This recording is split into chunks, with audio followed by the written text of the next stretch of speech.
panelists. Thank you for staying so long. It's going to be a tough job for me as I'm going to manage the last session of the first edition of CV Summit organized by CII. I must thank CII for organizing this because it's a very crucial segment as I thought. It's a segment that, as the chairman, session chairman said, is a lot of livelihood and it is the wheel of the economy. So during the day, I heard one adjective often, which is messy. Sometimes I got bored, sometimes I said, okay, only there is messy this decade, or this decade is going to be messy. On a lighter note, I just want to just make the adjective into a noun and then a little bit of juggling in the spelling. Don't you think we have the decade, the rest of the decade for Mbappe or Neymar? Taking an analogy from football, because Messi got the cup in the 2022 World Cup. Okay, jokes apart. CII, I'm just going through the sessions that CII has planned for this event. It started with the inaugural session and then went on to digitalization, then the importance of IC, then again alternate fuels, design, finally the alternate fuels.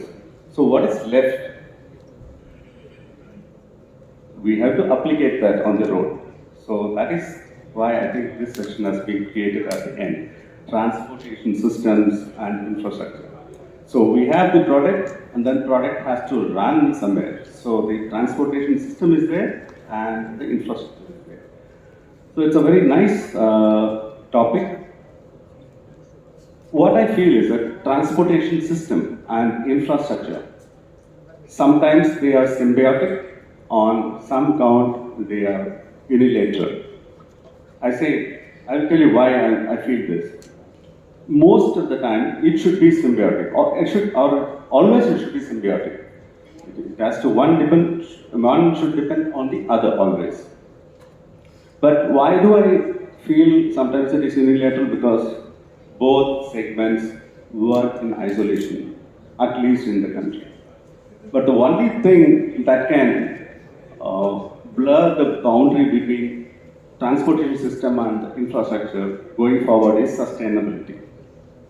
That's where I think the players in the ecosystem can play a crucial role. So that's the topic here. So we have an elite panelist, my good friend Mr. Sathiyaseelan from Ashok, Leyland, and Kaustav G from NIFT, and Mr. Ganesh from VASSMAAN Automotive. I would like to start by asking each panelist on the initial thoughts on the topic, transportation system and infrastructure. Let me start, Satya first.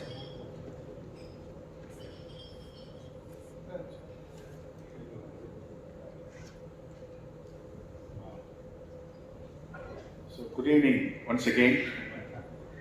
All right, so this is a very important topic that tomorrow, future, urban development, traffic, commercial vehicle, these are the touch points basically. So to quote with, I think recent data that we are surpassing China by population. Everyone might have heard in the news. So we are surpassing in terms of population. By the way, we are going to be the topmost in the earth. And population wise, we are young. The age group between 18 to 35 is the biggest in the world. And 60% of our GDP or our revenue or country is coming from urban cities. Right? Out of that, more than 50% of that 60% is from automobile, directly, indirectly, for example, transport, goods, roads. So directly, indirectly, it's a transportation which is what bringing our majority stakeholder in the table. In that case, where are we going to develop urban settlements tomorrow, and what are the problems today? Out of which I'm going to take as an emotional quotient from there.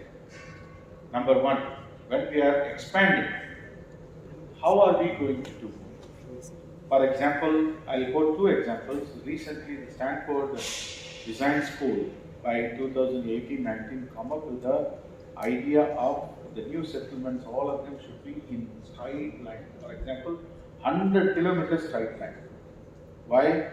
The autonomous floor tuning that you are talking about, which is more efficient when you keep everything, the transportation in the straight line. For example, a lot of zigzags, there is a chance of system failure. Autonomous, if it fails, nobody can control. So, as soon as the design school come up with the research of maintaining the urban settlement in straight line, the country, Abu Dhabi, has taken a new initiative, which is Line. How many of you know that 170 kilometer stretch is a city called Line, right? Everyone knows, right? So the settlements, your workspace, and everything is aligned in straight line from this point to that point. It's 170 kilometers. When you come back to India, if you look at the map, Bangalore and Chennai is exactly at the straight line. But right now, you go to Kanchipuram, Vellore, I don't want to complain, it happened already. But if you want to have a digital future, autonomous future, faster, meaner, then you have to develop the infrastructure by keeping this kind of stuff. It's a recommendation. So like, if you take the map, from Bangalore to straight line if you draw, it will straight away come to Gandhivile Chowdhury, which is north of. So why don't you develop a straight line road which is 250 kilometers, otherwise it is 300 plus kilometers. So imagine per day how many vehicles, trucks, cars, two-wheelers having 80 kilometers extra to reach that destination in terms of carbon prints, energy, time, waste and management. Now you can ask the question, why in Gandhivile Chowdhury if it is come from the straight line? It's because I am there. I am working in my office. Ashok Leyland Technical Center is in VVC. We have a huge setup in Hosur. So from VVC, if you strike a straight line, so that's a recommendation for the government to have a straight line. So far, it's really effective. And secondly, emotionally, I want to ask a question. Why Indian roads? The moment when you are on road, maybe a two-wheeler or a truck or a bus or a car, why we are carrying so much of anger? Why we are carrying through so much of traffic immorality? Why we are angry or somebody is, surpassing or slow down in front of you, particularly a trucker? Assuming having an empathical approach of a trucker who is carrying 40-ton load with an ambiguity of no camera, rear view camera, where he is going about, whether taking a left or right, what is happening in the bride, and a lot of mamas are waiting for bride, right? You never knew the ethical values of a driver's life. In that case, you have a BMW, you surpassing in a, he's having a much more stress than you. And why are we so practicing immorality on the traffic? I'm asking a question, this is what, to have a shortcut, come opposite. To drop your children into school, you take advantage of breaking all the rules of traffic or whatever. Now, why are they doing? Because the traffic rules that we adapted from elsewhere, from West, is not adaptable or easily followable by a Indian mind. He is asking, who are you to stop me by putting a red light in front of you? Who are you? I will not. So, now you make regulations or practices which will be easily, foolproofly adapted by young guys. And nowadays, you cannot go knock every door and then teach all the moral stories and then regulations of traffic. Why we have to do is the safety. Until 2020, the record says we are killing 1.5 lakh people every year on road. And it's reducing by a bit by taking a small pieces of local government. But when it comes for commercial vehicle accidents, it's increased in spite of your infrastructure. That means having a broader road is one point, but how effectively it is connecting dots, that is what is important. So when it comes to our infrastructure, not only the driver safety, the occupant safety is also very important. When you are adapting new technologies like ADAS and things like that, because the driver inside the cabin may or may not be safety. But if anything goes wrong, definitely the impact of that is going to affect in large amount to the environment, maybe the road structure, the shops and anything else. So when we are adapting any technology, you have to validate through the ecological, emotional, and the local practices or whatever. When it, so for example, you are adapting a negotiation or a navigation system, but the majority of the navigation system are GDP map. It's an American accent English. Look at my truck driver. Probably he doesn't know anything other than Tamil. Now, you want him to learn American English in no time to earn that money, because commercial vehicle is a breadwinner. Or car, it's your commuting vehicle, but for him, for the driver or fleet owner, it's a breadwinner. So he is in a stress, and furthermore, the GDPs are confusing. He is not able to decode or decipher the American accents. Say, take right, that, this is the girl. I don't know. I want to meet her once. She never be aligned with me, even me. But sometimes it's very difficult for me to decipher. And how about developing something for the local language? How about that car talking in Tamil? If BBC Earth is speaking in Tamil, if National Geographic is speaking in Tamil, why not the car navigation system? That these kind of stuff. When you are planning something, because these are the young generation and the decision makers of the tomorrow, they have to invest on research or fundamental, negotiation to bring something as the way I was talking about the Samsung, how they are inventing the flip phone. Have you ever imagined one day the camera will be phone? Or phone will be camera? Today the most powerful camera is a phone. You have 3 cameras, 3 lenses inside. And have you ever imagined a sensor inside the camera is going to be a digital sensor, mirror? Earlier it has to be a mirror, right? So it has to be. Have you ever imagined that taking a photograph in my time, taking a photograph, you really have to have an occasion, right? Entire family will put a photographer, wait for the turn, and then there will be a makeup, and then you have to wait for 1 week. I'm telling you for the young guys, because after a week they will show you a proof. Then you have to say this photograph is right. Then they will print and give it to you, and then one photograph is a very premium for us. Today we carry camera in our hands, but most of them we are adapting without asking, is it relevant to me? And tomorrow India, probably we have to invent or innovate something which is more relevant to the context, to the downtrodden people. So, as I was telling in the previous session, there are young women started working in truck driver, bus driver, a truck driver, an auto driver. I know for 10-15 years there was a lady, a widow lady, who was driving from Hosur to Salem every day to bring vegetables in Ashok Leyland coast. Now, the inclusivity, and you have to focus on the people and man and machine interface when it comes to urban. So, I think the closing note, what I am saying is, the urban infrastructure, you have to be developed taking transport system as a prime constraint. Number 2, emotionally we have to train the people how to behave on roads, when particularly we are too much immoral when you are on the roads. So these are the 2 things which I want to share. Thank you. Thank you, Sathya. It was nice.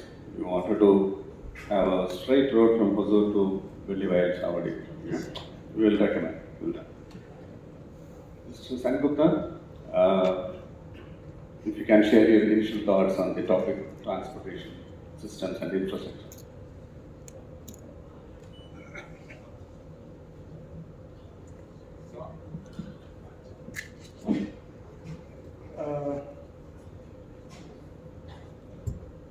don't know if you know that we are one of the weakest species visually. We can only see 3 colors. We have tried it.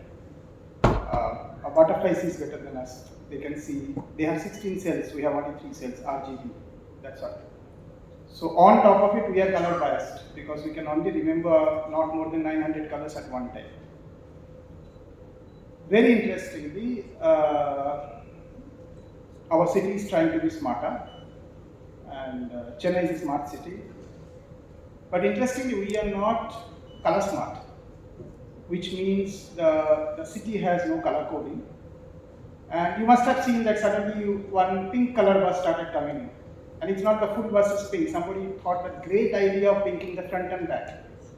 It looks so strange, looks like a clean biscuit. Front is pink, back is pink, and middle is grey or beige, whatever it is.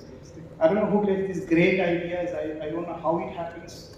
But if you need to be a smart city, we have to have smart colors and smart coded colors as such. And color coding is very important. We use them in multiple fronts, including your wiring, but we don't use in city planning. Right? I will just give an example of how color changes. For example, what you're seeing here is those erstwhile era where you used to have this ISD STD booths. And I think it's vanished from the city.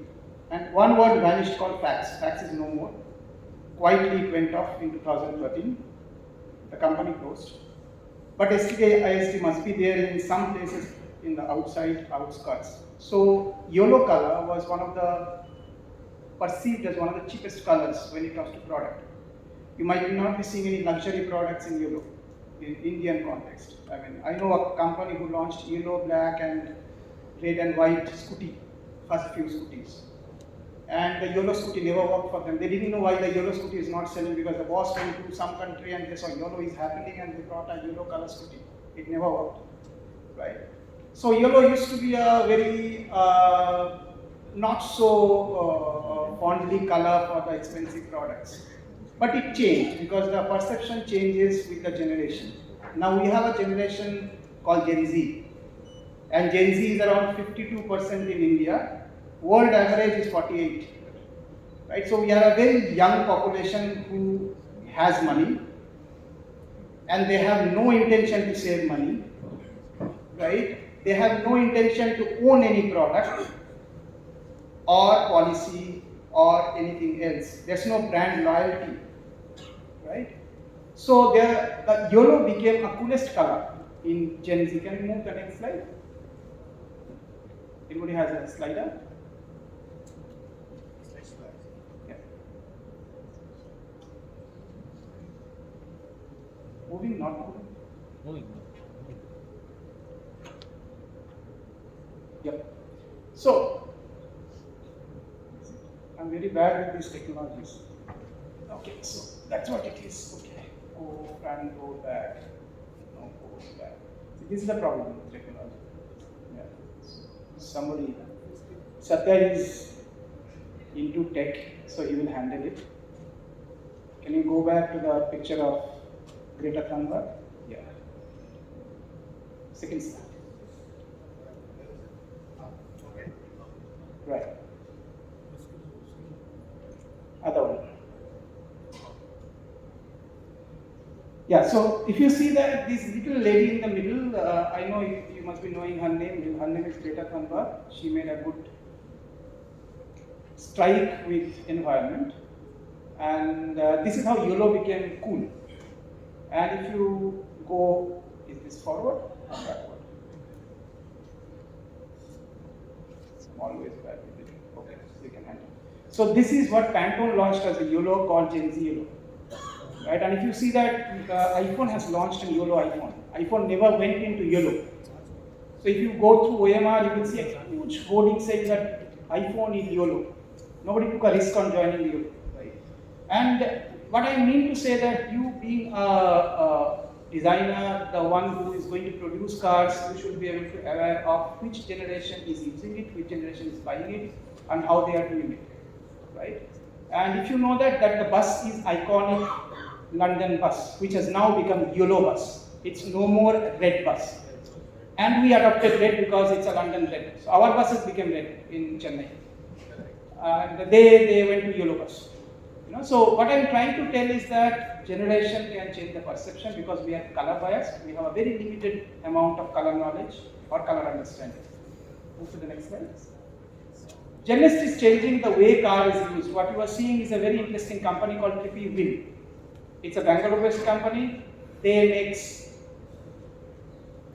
you know that, what is it? No? Cabs. But there are no more cabs. They are all hippie cabs, where a group of Gen Zs can hire a cab. Cab is preloaded. It has a gas, it has a stove, it has a tent, it has a bed, and you can take the cab anywhere. This is where your cab is supposed to be. Right? Cabby is no more that cab you take and go to the next destination or homecoming. This is what is happening next to you, Bangalore. Right? And they are modifying the cabs. Can a cab making company think about it? Right? And see the colors coming in on those cabs. It's no more those boring colors. Right? So this is what is happening with the generation. Right? And this is exactly what I want to tell you, that we need to be smarter to think about the city color coding and the generational based color coding. This is what is future for us. Right? And this is exactly what's happening, because those who sitting here and designing is all 40 plus, 50 plus, 60 plus, and those who's using is 14, 15, 16, 18, 21. Right? And the product changes as such. So kindly check if you will, there must be other companies who's doing the same thing for the product scenarios, and see the kind of paintings what's happening on the cover. Next one. Yeah. This is Porsche.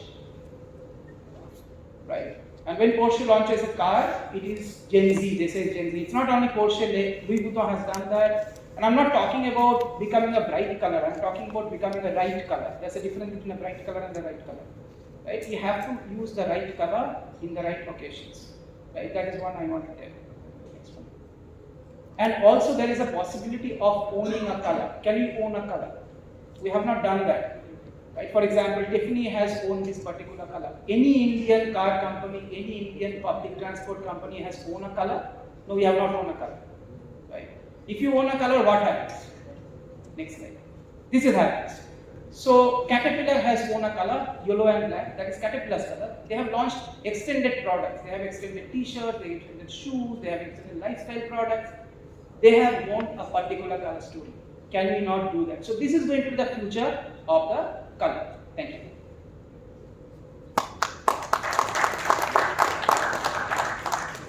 Thank you, Mr. Sengupta. It's smart color or right color? We will ask a little later. Now, I request Mr. Ganesh to just share his initial thought about the topic.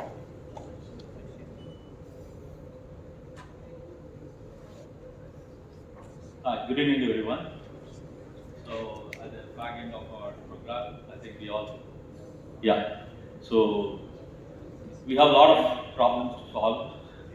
So, we have to be more creative and we have to be more. So, I'm just trying to talk about, I'm basically a process engineer. Our team works for entire vehicle level prototyping and all. For any product, we build the testable final product. Here, what we are trying to talk is like, for example, right from a two-wheeler can be used for a commercial, for cargo carrying also nowadays. So whoever owns any product, that has to be effectively utilized. That is more important in upcoming days, because all the cities has less carpet area, where this area has to be effectively utilized. So how we effectively utilize the carpet area in the bus, on the road, carpet area for road, carpet area of cargo, anything. Now we will talk about the space, how effective utilization of the space. So now the things will change a lot. Like anybody owns a two-wheeler, maybe he travels to the office, and the two-wheeler is going to be idle. So he gives it a cargo box, so another person takes it for rent and use it for the delivery purpose, and he gives the bike back to them in the evening. So the person uses the same two-wheeler to go back to the home. So those kind of concepts are still coming up, to come up. So, and we're just thinking, like, dreaming like things, because we have a lot of innovative engineers in our company. People used to think about how do we utilize the roads effectively. For example, in the morning 9 to 11, the city traffic is, in a 100 people bus, they travel at least 150, 200 people. So in that time, how a bus can be expanded and then, accommodate more people in a bus. And when it is about 11 o'clock till 3 o'clock, your roads are so idle. You don't need to have such a big bus to travel where your occupancy is only 25%, 50% maybe. So you compress your bus and use more for the cargo trucks to travel in those times in the city. Because these are all things that we'll have to evolve, brainstorm and bring into reality so that we are more effective on the urban areas right now. That is one. So then we've been thinking about, we have 2 lanes, right? There is a mediator. This is something where urban city planning should plan. Everybody travels towards the city in the morning. So whoever's coming out of the city is free. Can you shift your two lane, 3 lane into 2 lane and 4 lane? You can shift the median in such a way that your traffic is well managed in the direction where it is more congested. So these are all the many things that we'll have to think about it. There's one more very interesting thing, like a very cute mini car and a cargo, which is multi-purpose vehicle, which I saw last week in Italy. So it could change a lot of dynamics. Like people nowadays travel to different cities for one day for a work. Morning they come down and evening they go back to another flight. So in between they need a vehicle to commute in between cities. So those kind of very interesting product that is there, which we can see there in a few minutes. So that is all about like how we can brainstorm, innovate things to create more effective utilization of the space in the urban area. That's all. Thank you. Thank you, Ganesh. When we plan something, it's always, it appears to be easy, okay? From, like Satya said, Hosur to Villivai shouted direct route, okay? But we can't do it immediately. So what is the immediate step to mitigate traffic? Probably, Mr. Sengupta, you can start.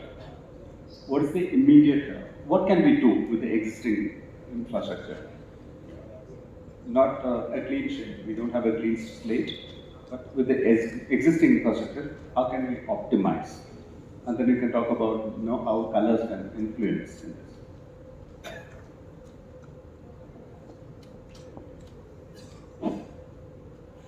I think what is very important at this moment, immediately requirement is to imbibe patience. I think that is something which is required immediately because we don't have that virtue. Right? There has to be a patience, there has to be a respect for each other to give them a space because we are a species and everybody needs to exist. And neither we have patience nor we have respect. Yeah. I want to actually emphasize on that. You are asking for something which we are not willing to. But we do have patience when we sit under the sun for 2 hours before the minister arrives, right? That patience we can use on the roadside also. Yeah, we don't have it. Right. So I think what is very important, apart from all this stuff, what is important is that if we can smartly color code our roads to ensure that certain roads are marked as slow roads, certain roads are marked as fast-going roads, depending on the approach and the need of the vehicle. And if it can be added with the big data so that you can already enter and your requirement can be paid further before itself when you go back to the road, can be done. But one very interesting initiative I wanted to tell you has happened in Kerala. One of my friends has been working for long on that. They are using CCTV camera, simple CCTV camera, and connected with AI. So if there is any vehicle is being seen violating speed, it's not that the traffic police is going to come. The first message comes in your mobile phone that you are violating it. Next day, ensure that you don't do that. Second time, you are automatically fined. So I think this auto finding has to be implemented, because I have seen that in Dubai happening, I have seen that in other places happening, even Mumbai started doing auto finding. So once you start auto finding, automatically everybody will be generating their patients. So I think that's a basic requirement immediately to happen, and Kerala has done that. Yeah. Thank you, Sengupta. Satya, coming to you, as a designer of commercial vehicles, what kind of changes do you think you can incorporate to change the perception of the driver or to make him more comfortable while driving? Focus on the road and reduce accident. To enlarge, I think instead of see the city planning or urban development should appointment designers. You have IAS, you have IFS, and so many things. In India, do we have any design code or design policy for any urban development? It is not there. So probably you may have like IAS, you have to have Indian Design Service where the policy makers should aware, even today, we don't aware there is something called design is available. For those crews, are you accessible to the net if you have? Which is connected here. See that? Laptop is there, internet is there. For example, the Tokyo, Japan, what they do is they have taken designers in board in selecting the urban connectivity. So they have solved it very easily by appointing a species which is having one cell, which is called slime mold. If anybody can show slime mold and Tokyo Metro, that's it. So people have a lot of research methodologies which is providing solutions by connecting, prioritized dogs by a species called slime, which is very mind-provoking, which I was astonished. Look at it. So the policy makers are emotional and taskbuster, very hard-working. For example, an example saying, there is a road development. There we have to develop infrastructure by civil guy will lay the road, electric guy will lay the pole for electricity, and then the horticulture guy will have to have the garden. Now, there is no designer or somebody who is having a vision of visualization. There is a time target. Instead of what comes first, what comes next, what comes the last. Instead of that, people have allocation, people and timeline. The civil guy laid the road first. After that, the electrical guy, he came, he has done his duty by digging the road in between and laying all the cables. Thirdly, the garden guy comes and then throw all the seeds on the road. None of them are. So the money spent and everything is there. The problem, there is a coordination system which is called visualization capability, which is called. I think we have to empower more designers into such government organizations, which is the immediate. Ganesh, you work on a lot of prototypes. I think a lot of OEMs depend on you for the first prototype, where 90% of the iterations happen, or even more. Yeah. No. So, from the prototype maker's point of view, what kind of suggestions that you give to the OEMs, keeping in mind the future transportation requirements? Now we have a challenge and we give a lot of solutions like being any product to be versatile. It is before and all it was more specific. Now it has to be more versatile. So because nowadays the investment has to be utilized the most possible. So the versatility gives you the solution. That is one major thing. And also safety part and emotionally connecting people on road is also going to be a very big important thing in terms of safety. So emotionally mind-free in terms of colors. Those colors gives a lot of emotion to people. Mind freeness to feel. And for example, there's an innovation we have done. It's purely based on my experience.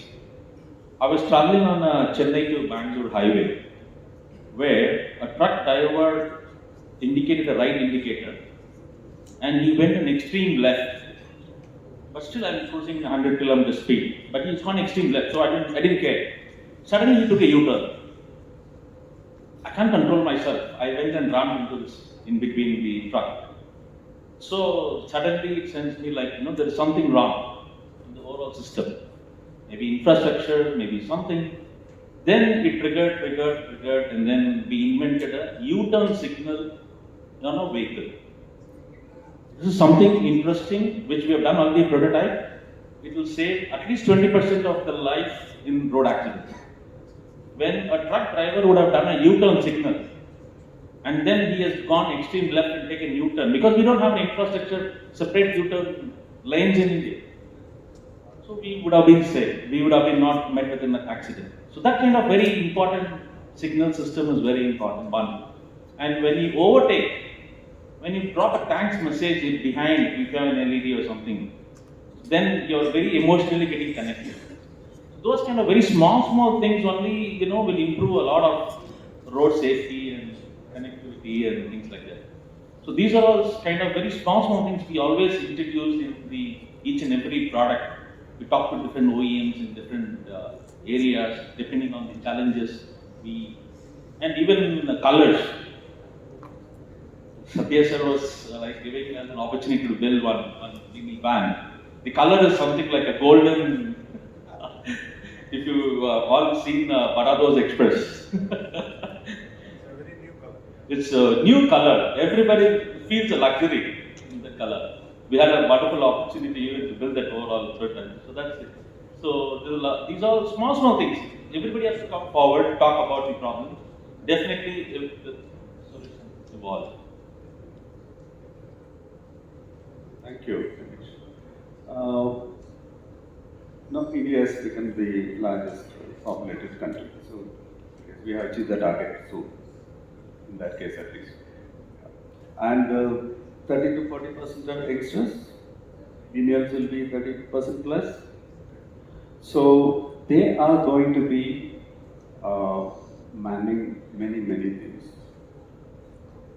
So what kind of changes that needs to be done in the vehicles and in the infrastructure for them to change the current scenario of reckless driving, etc. As you rightly said, India is currently the youngest country. For next 30 years will be young. After that we'll start aging. That's a different scenario. But at this moment, what is very important, what we have seen with Gen Z and some of the younger millennials, is that they look for two things. One is the transparency, and the second one is inclusion. So any product what comes on road, whether it is transparently informing what is it for. It can be truthful also. For example, I have seen a product where they have written how much carbon footprint it's creating. It's written on the product. So it's not hiding, it's telling. So if there is a truck, it must tell how much load it's carrying. Right? It must tell that there is a danger and 1 feet you should be away from it. So it should be informative, inclusive and interactive. So these three things I think Gen Z's wants at this moment. You have to have a transparency, you have to have a information, you have to have a communication. Right? And if it's wrong, you say it's wrong. I am wrong. That's okay. Say for example, he was telling that you take an overtake of someone and just say sorry. I have taken a wrong overtake. If the car speaks or car writes it back, they are happy with it. Second thing, what is very important is that when you talk about inclusion, Gen Z is not looking for inclusion of only gender. A very interesting project, I must tell you, it's happening in London at this moment. It's a project which is to save the bees. Now, what they are doing for making homes, they are making small bee nests in the bricks. Can we make a bird's nest in the car? In your truck, can a bird also put up a nest? I mean, I mean to say that this might sound funny, but it is absolutely necessary to connect this generation to say that yes, I can be home for other things also. So the generation looks for inclusion at a larger scope. Our vehicles are not even inclusive to take another gender. Right? For example, if somebody is wearing a sari and driving a truck, I cannot imagine what kind of experience the lady must be going through. Right? Whether the seat itself is not comfortable to wear a sari, even the height itself is not comfortable to go up on sari. Right? So we are not that gender inclusive in design, I mean to say. So we have to first include our species in the inclusion and then move ahead with the other species. That's the next thing. Third thing what Gen Z is looking for is the right color communication. You must be saying why I am talking about color again, because color is the most subconscious first touch point. It touches you before even form touches, it touches you before even technology touches you. And it is subconscious.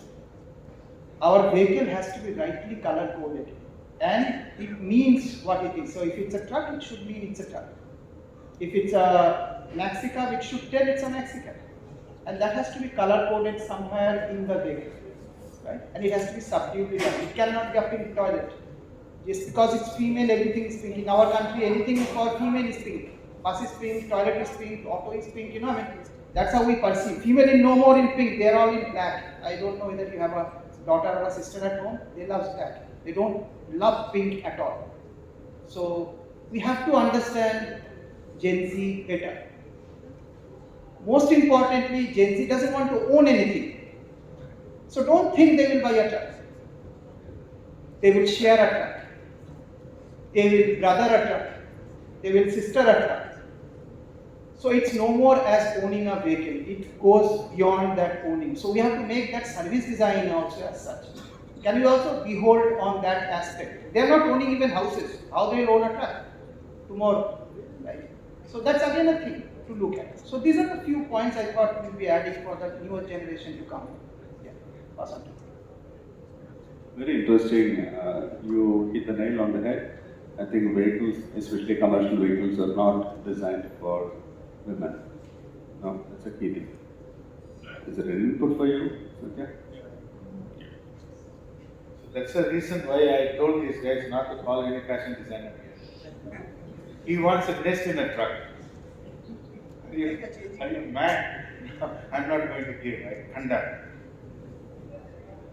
But No, what he said is absolutely correct. The thing is, we have to look at future, the inclusive society. Yeah. What kind of initiatives that we can think of? Yeah, democratize to the maximum level. So, what is the lead that you're getting, and then how do you want to design the trucks for the future? see, the ultimate aim is the workspace of a driver should be it's works office. So it should be designed which more capability, consideration of his every need. For example, they cook food inside. You can't say that there is no regulation that you can't cook inside a vehicle. So if they travel 1,000 kilometers together, the fatigue level, the stress levels are low. So you have to entertain them without bothering the regulations of safety stuff. Probably the Gen Z, as he said, should get attracted to adapt a profession, something called this. It should be adapted to a driving. Like it's already started in Leyland. There's a lot of drivers club, magazine, right? So what I mean to say in a nutshell, the profession called driving, which is a very key element of developing any urban settlement, should be more attractive and more adorable.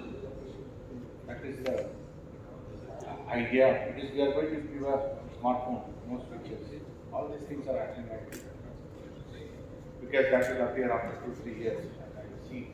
What I'm saying is even my competitors to make a more capable, dynamic, interesting, and encouraging and entertaining driver's cabin is the focus part. Mr. Sengupta, to enhance driver productivity, what kind of a design or the color scheme that you would recommend for the future trucks? Very interesting question because, in fact, a day back we were having a discussion saying that we are becoming one of the most depressed countries, and 1 out of 6 cannot sleep in this country. As per the data, 1 out of 6. So in this room, how many people are there? I don't know how many of you are sleeping with me. Anyway, as per the data. And when it comes to depression, mental well-being, not sleeping well, all these things, I think one of the major impact is color. And the space where they are confined for 1,000 kilometers, 1,000 miles driving, I think color impacts at a larger context. For example, there is certain colors which we call as comfortable color, comfy colors. Pastel shades, certain color schemes, we call them as undertone colors. And these wordings being used in multiple other industries, including mobile phones. But I don't see it happening for the commercial vehicles. So color becomes a very important part because it can also define the amount of the space. So if you are going on a darker color tone, it confines you down into a very small space perception. Color is a perception. When you go for a brighter or a flatter color tone, it allows you to have a better space. So space idea also defines with color. So I think that's a very important space to look at. Maybe commercial vehicle manufacturers can look at color as one of the components, not only in the driver space, also in the passenger space at large. Thank you. Thank you. Ganesh, I know you were present during the inaugural session. Dr. Saravanan, CTO of Ashok Leyland, he mentioned the point that no, the utilization of track is very low in India. It is true for even some other.